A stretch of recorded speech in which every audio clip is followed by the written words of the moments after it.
taong kahit kailan ay hindi tayo iniwan sa gitna ng laban natin sa pandemya. Ang isang taong tunay na nagbigay ng pagmamahal, malasakit at kalinga sa ating mga nanay at tatay. Ang batang galing sa hirap, nagsumikap. Ang batang Maynila, Yorme Isko Moreno. Tumagos!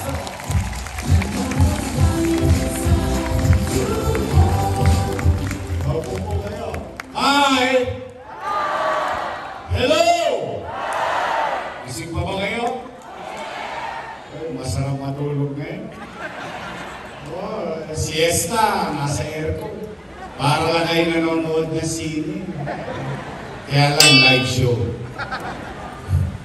O sige, tingnan natin kung sino ang pinakagising ngayon.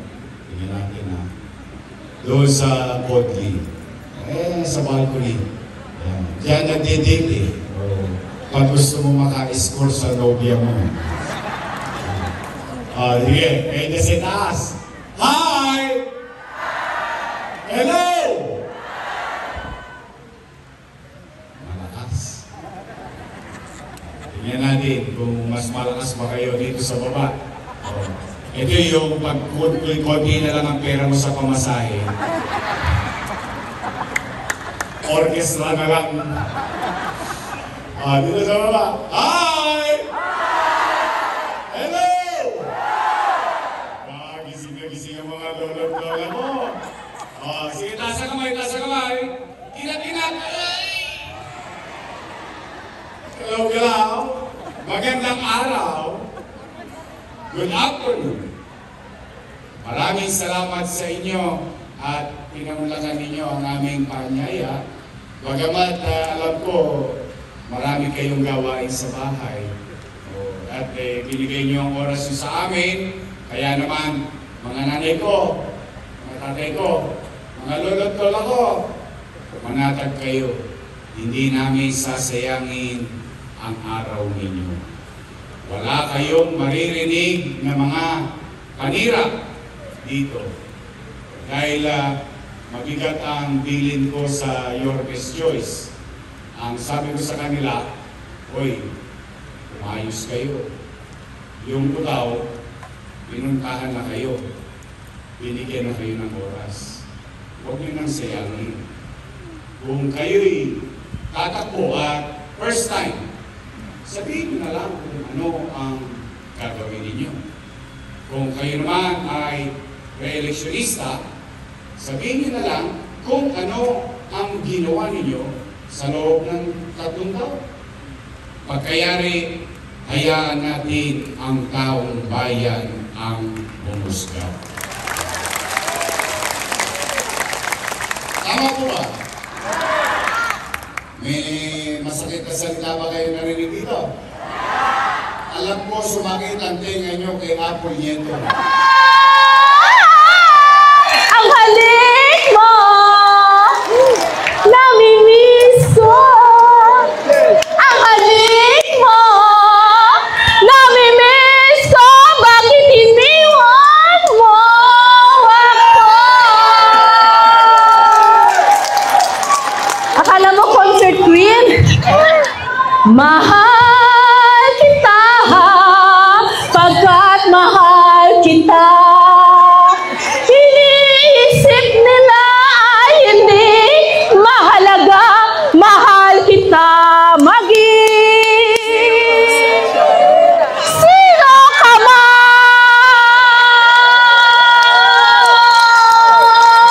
Parang tumaas yung boses ko. Huwag mo kayo mag-alala. Wala pong diferensya sa tenga nyo. Wala rin pong diferensya sa boses ni Apple. Ang may problema, mikropono. Wala sa tono yung mikropono. Kamusta po kayo? Salamat sa Diyos.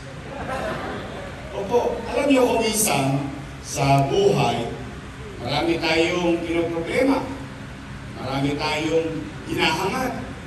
Marami tayong pinapangarap. Minsan, hindi lang natin napapansin yung pinakamahalaga sa lahat. Yung kaloob na buhay sa atin ng Panginoon Diyos. Pagkat bagay na dapat natin ipagpasalamat, lalong-lalo na kayo. Mga nanay ko, tatay ko, mga lolo-lola ko. Ibrahin ninyo, dumaan tayo sa madilim na bahagi ng buhay natin. Hindi natin inaasahan. Tatakot tayo ng pandemya. Baka tayo'y magutom. Baka tayo'y magkasakit. Ito pa ang kinakatakot natin. Baka tayo mamatay sa infeksyon ng COVID-19. Kaya bagay na sa tingin ko, para sa akin, dapat natin ipagpasalamat sa Diyos. Dahil magkakasama tayo ngayon sa isikan rekto, buhay tayong lahat.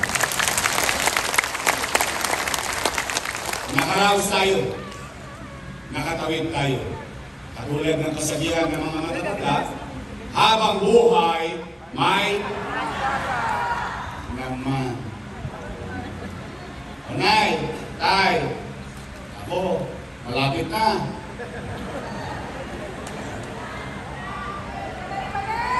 $50 days na lang. Handa na ba kayo?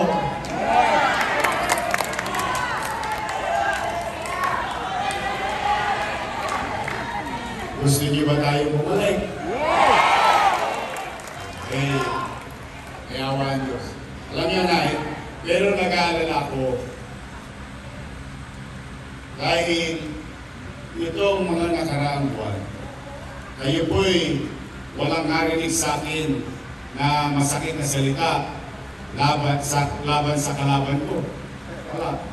Nalulungkot lang ako. Hindi ko na masukat akalain na ako na ang kanilang naging almusal. Tanghalian. Hapunan. Tapos yung isa naman, ako ang pulutan sa inuman. Hindi ko maintindihan. Ngayon lang ako nakakita ng halalan. Matagal na rin po ako 27 years na rin po ako sa public service. Nagsimula po ako 23 anyos. Sariwa. Ngayon, nasikwet na ako. Ngayon ako nakakita na ang nakaupo, sinisiraan yung kanyang challenger. Di ba ang normal kayo, matatanda na kayo, marami na kayong dinaan ng eleksyon, di ba? Usually, ang naninira, yung challenger. Pero ito, nagugulat ako. Sila tong panay na lang kwento ng hindi maganda at gumagamit ng mga salitang nakasasakit ng damdamin. Mano pa, ang hindi ko maintindihan, bagay na alam niyo rin, dati ko naman silang kasama.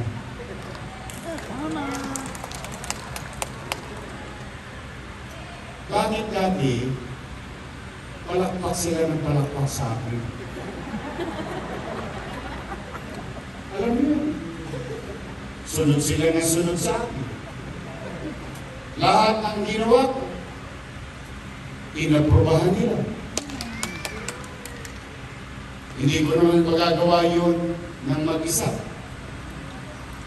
Alam naman ninyo yung batas. Kahit gaano makapangyarihan ang alkalde, pag gagawa ng programa, gagawa ng batas.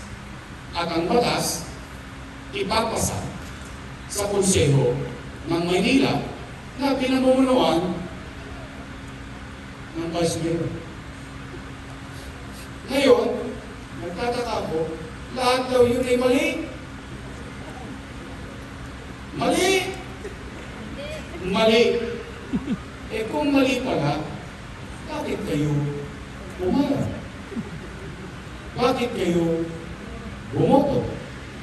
Bakit kayo pumirma?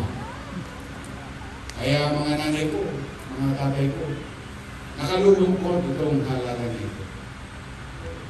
In fact, ako'y sinisingil ng utang na loob. Mga nanay ko, mga tatay ko na naparin ko, minsan ni minsan, hindi ko tinigasan ang aking leg. Bakit? Sapagkat naniniwala po ko na hindi ako mabubuhay mag-isa o makakalpas sa kahirapan ng bata ko kung wala akong katulong sa buhay. Una, nanay ko, tatay ko, solong anak ako. Sa lahat ng solong anak, ako ang tanging tagapagmana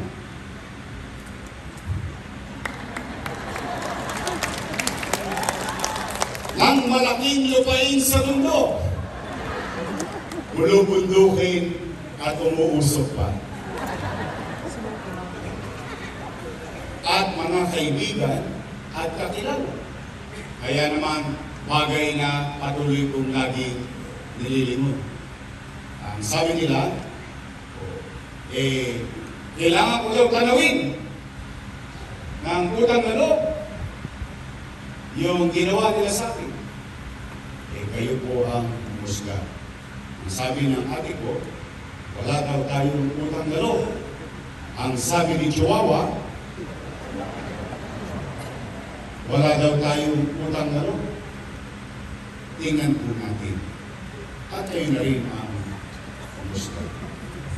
Bilang pagtanaw ng utang na loob sa kanila.